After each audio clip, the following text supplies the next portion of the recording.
আসসালামু আলাইকুম। আশা করি সকলে ভালো আছেন এবং সুস্থ আছেন। বরাবরের মতো আমি আমার পঞ্চম দিনের চ্যালেঞ্জটা কমপ্লিট করার জন্য ভিডিও করতে বাসা থেকে বের হয়ে গেলাম। বাসা থেকে বের হয়ে হাঁটতে হাঁটতে চলে গেলাম মেন রোডের দিকে। আর মেন রোডে গিয়ে আজকে আমারও কিছুক্ষণ অপেক্ষা করতে হচ্ছিল, কারণ আজকেও যাত্রীর পরিমাণ বেশি ছিল, সিএনজি পাচ্ছিলাম না। তো অবশেষে একটা সিএনজি আমি পেয়ে গেলাম। আর সিএনজিতে উঠেই আমি আমার কিছু ক্লিপ নেওয়ার চেষ্টা করলাম, আর এইটা মামাও একটু খেয়াল করছিল।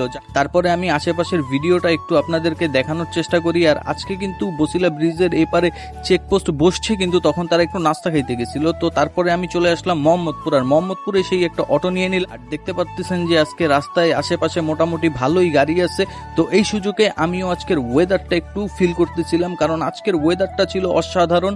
মোটামুটি ভালোই বাতাস ছিল এবং ঠান্ডা লাগতেছিল। আমি দোকানে এসেই দোকানটা কমপ্লিট করেই দেখলাম ক্ষুধা লাগতেছে, তো তাই এক কাপ চা রুটি নিয়ে চলে আসলাম। এনেই আমি ওইটা খাওয়া স্টার্ট করে দিলাম। খেতে খেতে ভাবছিলাম আজকে তো তামিমকে দেখা যাচ্ছে না, তামিম কোথায় আছে?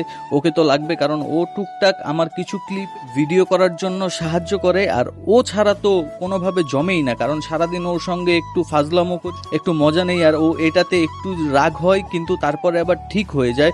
আর ও কিন্তু বরাবরের মতো প্রতিদিনই এসে বলে, মামা আমার ছবি তুলে দেন, এই গেমটা কিভাবে খেলবো, ওই গেমটা কিভাবে খেলবো। এখন আমি কি করব? এখন আমার নাস্তা খাওয়া যেহেতু শেষ হয়ে গেছে, আমি ওর কাছে চলে যাব।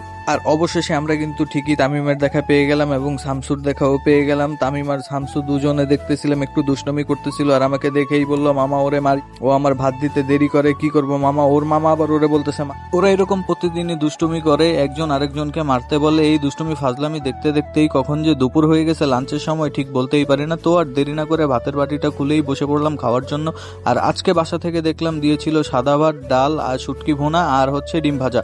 তো সব মিলিয়ে আজকের খাবারটাও মোটামুটি মাশাআল্লাহ তৃপ্তি সহকারে খেয়েছি। খাবারটা খুব মজা ছিল। আর খাবারটা খাওয়া শেষেই প্রত্যেক দিন আসে ঘুম, কিন্তু ঘুমানো তো আর যাবে না, ঘুমালে কি চলবে? তাই না ঘুমিয়ে এই খাবারটা খাচ্ছি। খাওয়া শেষে কিছুক্ষণ রেস্ট করলাম, আর রেস্ট করার পরেই দেখলাম যে বিকেল হয়ে যাচ্ছে। তো তখন ভাবলাম যে এক কাপ চা নিয়ে আসি। চা নিয়ে আসলাম, এনেই চাটা খাচ্ছিলাম। আর মাঠে কিছু ছেলেরা খেলছিল, তো ওদের খেলা দেখছিলাম। আর ওয়েদারটার কথা কি বলবো, ওয়েদারটা অসাধারণ একটা ওয়েদার।